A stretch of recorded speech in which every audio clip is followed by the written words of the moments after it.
Right now, Madison police say they are thankful no one was injured or killed after 4 teenagers allegedly stole and crashed an SUV last night. We are tracking the heat index right now as that heat advisory goes into effect at noon. This is News 3 Now at noon. It's another day of dangerous heat. Let's head over to the Weather Center. Chris Reese has a look at her certified most accurate forecast. The first day of summer lives up to its title. Yes, it does. And it's rare that we actually get some of those really hot temperatures truly on that first day of summer. But this is one of the years that we're seeing it. So a live look outside now. And as expected, we're struggling to find any kind of cloud cover. The temperature, as of the latest update, actually coming in at 88 for us in Madison. So we have about 8 more degrees of warming before all is said and done. But a lot of those heat indices are into the upper 90s, approaching 100. It is 103 in La Crosse right now, 97 in Lone Rock, 99 in Boscobel. So the upper 90s is where we expected the heat indices around noon. We'll see them jump as we push farther into the afternoon, especially right around 4:30 or so. 93 for Janesville at the moment. Boscobel's coming in at 91. A lot of temperatures hovering right around that 90-degree mark. But of course, we will continue to see them increase into the upper 90s. So as you head out, do be prepared for some warm temperatures. This is for thunderstorms. I did put the wrong graphic there. Let me actually pull up the checklist for the heat for you. But do be prepared for some warmer temperatures as we do go through the rest of the afternoon. Here's the one for the heat, and that does include light clothing that's loose fitting, along with limited time outside, AC maintenance, and of course, hydrate. Drink plenty of water while you're out. No severe weather. No severe weather is expected, yes. I just had a little moment. I'll put the severe weather checklist instead of the heat checklist. It's the heat. It's the heat, yeah. Chris. All right, we'll check back in a few minutes. The January 6th committee is turning its focus to local election officials, including 2 Republicans who say they heard directly from former President Trump in an effort to hand him the presidency. Skylar Henry has more from Capitol Hill. In the weeks before riotous mobs stormed the nation's capital, the committee says then-President Donald Trump and his allies pressured local election officials to change the results at the ballot boxes. They were basically trying to get state legislators to not certify the winner of the election, but certify the loser, Donald Trump. The committee will hear from 3 Republican witnesses today. Georgia Secretary of State Brad Raffensperger had this now infamous hour-long call with Trump, where the former president spelled out his wishes. I just want to find 11,780 votes. Raffensperger's deputy, Gabriel Sterling, will testify, along with Arizona State House Speaker Rusty Bowers, who said the former president and attorney Rudy Giuliani called him in November of 2020 to change the state's electors. He refused. Also appearing, Georgia election worker Wandrea Shea Moss, who Mr. Trump falsely accused of carrying out a fake ballot scheme. The committee says President Trump's pressure campaign led to death threats against local officials and their families. Committee members are still eyeing former Vice President Mike Pence for an interview. He had only this to say about January 6th at a speech in Chicago on Monday. You know, we've all been through a lot over the last several years. A global pandemic, social unrest, a divisive election, a tragic day in our nation's capital. His former boss's actions are also the subject of a grand jury investigation in Georgia to determine possible criminal conduct. Skylar Henry, CBS News, Capitol Hill. And the committee also wants to speak with Ginny Thomas, the wife of the Supreme Court Justice Clarence Thomas. Those in Arizona say she urged them to overturn the election results. You can find the hearing live right now on Channel 3.1 and CBS on their main station. Protesters continue to gather outside the U.S. Supreme Court as they await a decision that could overturn Roe v. Wade. The court released another 5 opinions this morning, but still hasn't officially released a ruling on the case that could reverse Roe. The decision has been anticipated since a leaked draft opinion for the case indicated the court would likely overturn the landmark case. Justices still have a total of 13 argued cases to rule on this term. They're scheduled to release more opinions on Thursday. The head of the Texas Department of Public Safety is calling the police response to the Uvalde Elementary School shooting, quote, an abject failure. Authorities say police had enough officers on the scene to stop the gunman 3 minutes after he entered the school, but Officers with rifles instead stood outside and waited in the hallway for nearly an hour while the gunman killed 19 children and 2 teachers. The Uvalde school police chief was reportedly waiting for a key to the classroom, but officials today said a key was never needed. We do know this.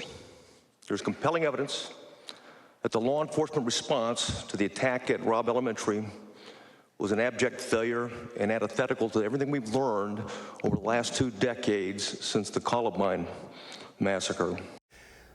The delay in law enforcement response has been the main focus of federal, state, and local investigations into the shooting. Parents have also called for the firing of the district police chief.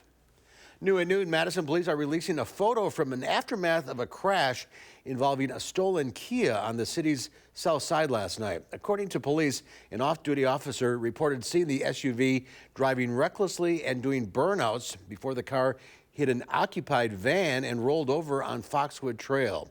Both vehicles saw extensive damage. Police say 4 teens under the age of 15 ran away, but were later arrested. No one was injured in the crash. The owner of the car still had the key, but police believe the teens were able to tamper with the Kia's steering column to steal it without a key. Wisconsin Governor Tony Evers has signed an executive order banning price gouging on gas and diesel. Evers is issuing the order as gas prices in the state are starting to come down, but are still averaging about $4.82 for a gallon of regular. The order prohibits price gouging on gas and diesel until December of this year. The governor had previously called on President Biden to suspend the federal gas tax, which adds about 18 cents per gallon to the price at the pump. Biden says he'll make a decision on that by the end of the week. Well, the Henry Viola Zoo is welcoming a new member to its family. A new baby orangutan was born 10 days ago, and we got to meet it earlier today. Zoo officials say they don't know the gender of the baby, and they don't have a name yet, but the public could get to see it soon. Zoo officials say orangutans are completely dependent on their mothers for the first few years of life, and the mother needs to get comfortable carrying it around the habitat. We'll let you know when you can see it in person. Well, gas prices may not stop millions from traveling this summer. Next on News 3 Now at noon, we'll have a closer look at how many people are expected to travel for the 4th of July holiday. That and today's stock market numbers are just ahead. You're watching News 3 Now at noon.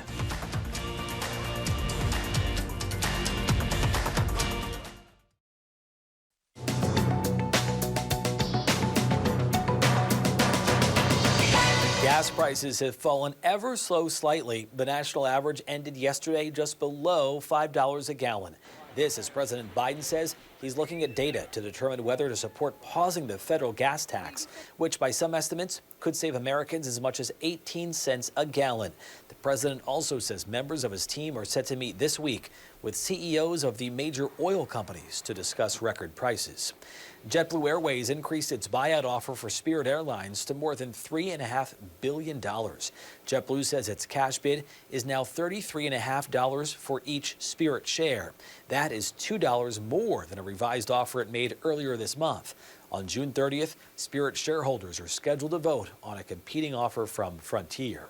And a restaurant created by KFC founder Harlan Sanders for his wife decades ago is up for sale. The listing for the Claudia Sanders Dinner House in Shelbyville, Kentucky, includes the trademark and likeness of the Claudia Sanders name, as well as memorabilia from the Sanders family and a house the couple lived in for more than 20 years. The listing does not include a sale price. That is your CBS Money Watch report. For more, head to cbsmoneywatch.com. At the CBS Broadcast Center, I'm Matt Piper. Let's check Wall Street, where stocks are rebounding. The Dow Industrial is up 592 points. The NASDAQ up 307. The S&P 500 up 94 points. Well, pausing the gas tax would bring prices at the pump down to as millions get ready to travel for the 4th of July weekend in a couple of weeks. Errol Barnett has more. Summer is now officially underway. That means more people will be hitting the road. And if President Biden suspends the federal gas tax, which is under consideration, it could save drivers an average of 18 cents per gallon. Now, that would be welcome news to the record 42 million Americans expected to drive more than 50 miles over the 4th of July holiday weekend. That's 88% of all holiday travelers. Today, our national average for a gallon of regular is just shy of $5 per gallon. It's been shedding pennies in in recent days. This record number of drivers, though, may be partially due to concerns over the flight delays and mass cancellations we keep seeing, and of course the expense. The average lowest price of a flight is 14% higher than last year. Now, only 7% of people will take to the skies. That's the lowest share of 4th of July holiday travel in more than a decade. But still, more than 3.5 million people will be flying. And because of the recent relaxed COVID rules, international travel is still seeing a surge, with bookings up 252% over last year. Now, for those of us staying stateside, consider this your warning. Travel times are expected to increase on the roads by 50% starting June 30th, which is Thursday of next week, with that Thursday and Friday being peak congestion times. So without a doubt, it's about to get busy out there. Errol Barnett, CBS News, Washington. Well, it definitely feels like the first day of summer outside today. Chris Reese is back in just a couple of minutes with more on what you need to know about today's heat advisory. That's when we come back. Well, Pam Yankee from the Midwest Farm Report is out of the radio barn today, so here are your farm numbers.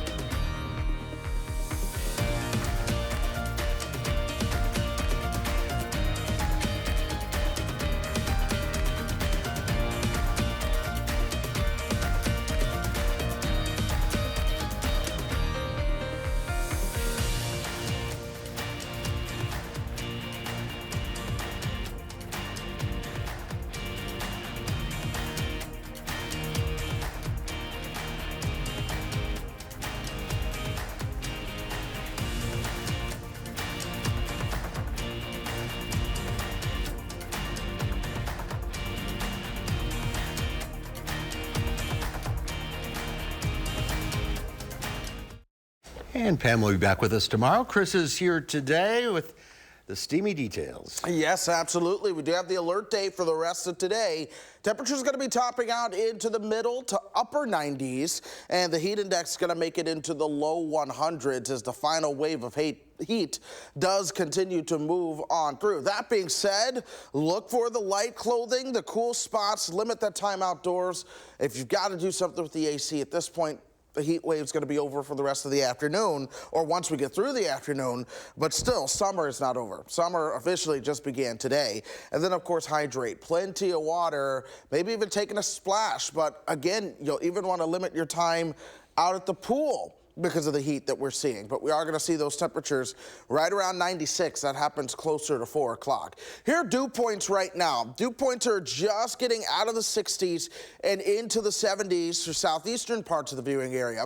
Farther to the west, this is where we're seeing those dew points into the mid, maybe even some upper 70s. And that's also where the heat index is at its worst right now. But we will still see our dew points spike just a bit before we finally see them subside as a cold front starts to move through later on this afternoon. So with the higher dew points to the west, as temperatures still continue to warm, that is where we find the higher heat indices.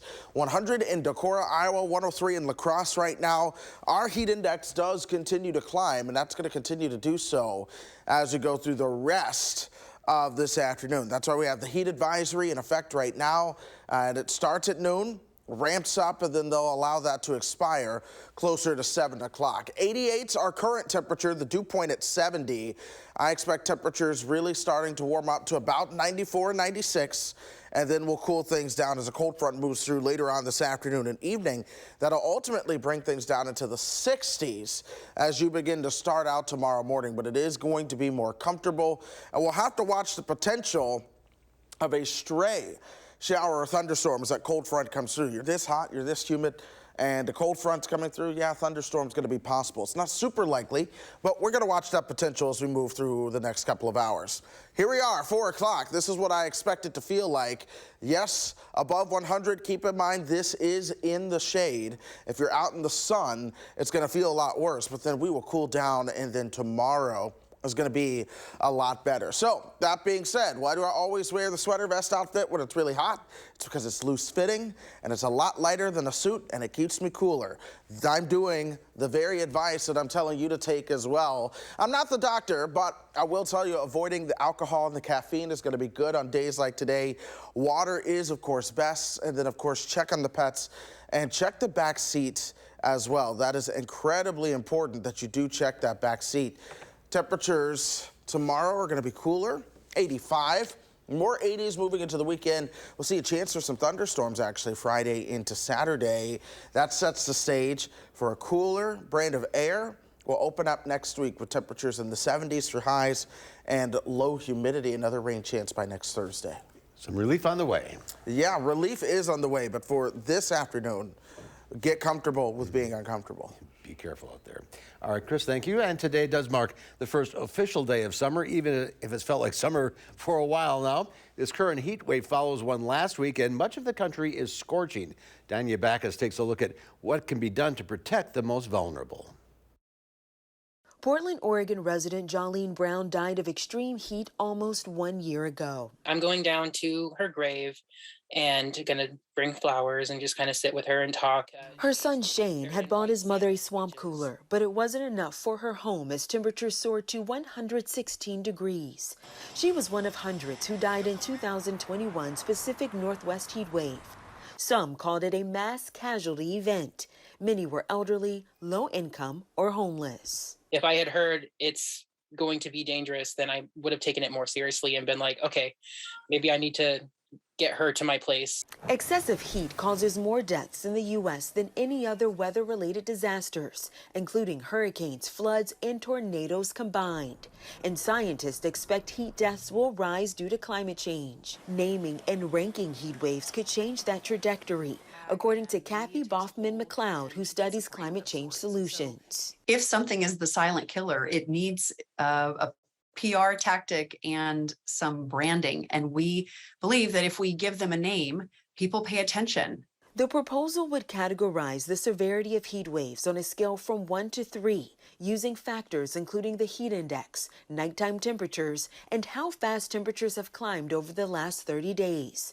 The scale would vary from region to region. One jurisdiction, like Bakersfield, California, is going to have a much higher threshold because they're accustomed to hotter temperatures than people in Minneapolis. The system is launching for the first time Tuesday in Seville, Spain. 4 U.S. cities are testing out the heat wave scale, and not a moment too soon. Forecasters expect July will bring more record-breaking heat. Danya Backus, CBS News, Los Angeles. Stay cool out there. There's more to come on News 3 Now at noon. Well, up next, we'll see what Howard's working on in the Mr. Food Test Kitchen. It's the first day of summer, and we've got a cool thirst quencher that has a secret ingredient, and you won't want to miss it. You know, we're a nation that loves iced tea, and different parts of the country have different ways to enjoy it. For those who live up north, more than likely they like it unsweetened, while Southerners are probably big fans of sweet tea. So let me share with you a trick that we discovered that can make any iced tea perfectly smooth and refreshing.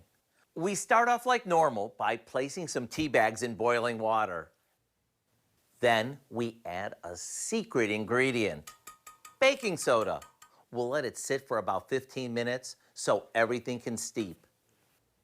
What the baking soda does is remove the bitterness from the tannins in the tea, which makes it nice and smooth. After removing the tea bags, we add in some sugar while it's still warm. This way the sugar dissolves better. Okay, now we add in some cold water and lemon before popping it in the fridge. Then right before serving it, maybe add some fresh mint if you want. Talk about refreshing, and it's the perfect way to stay hydrated and happy all summer long. So right after the news, jump on your computer, tablet, or smartphone and check out the recipe for our secret ingredient iced tea, along with a bunch of our most popular summertime thirst quenchers. Hey, Kel, come on and try this. I'm Howard in the Mr. Food Test Kitchen, where today we found a refreshing way for you to say, ooh, it's so good. Be good on an afternoon like today. Chris? It would be really good on an afternoon like today. We have a heat advisory. It went into effect at noon. That heat advisory does stay in effect until 7 o'clock. We're talking heat indices from the 90s now, about 100 to the west, peaking to around 105 to 107 this afternoon before we start to cool things down. Tomorrow it's 85, less humidity as well, so it's going to feel much more comfortable. 87, 88 for Thursday and Friday. We could see a chance of some storms Friday, maybe even a better chance of some of those storms on Saturday. Cooler Sunday and Monday. Still some 80s as we start to move into parts of next week, but it's still going to be a lot more comfortable than what we have dealt with. But Mark, I'll tell you, today could be just the first of multiple heat waves as we go through the summer. Well, really the second, because we've already had one. So get comfortable with being uncomfortable on this first day of summer, but also make the most of it. Have some lemonade, maybe enjoy some time in the pool. Just be careful as you're out and about. Good advice. Thank you, Chris. Thank you all for watching. We'll see you back here tomorrow. In the meantime, have a great afternoon. We'll see you at 4 o'clock.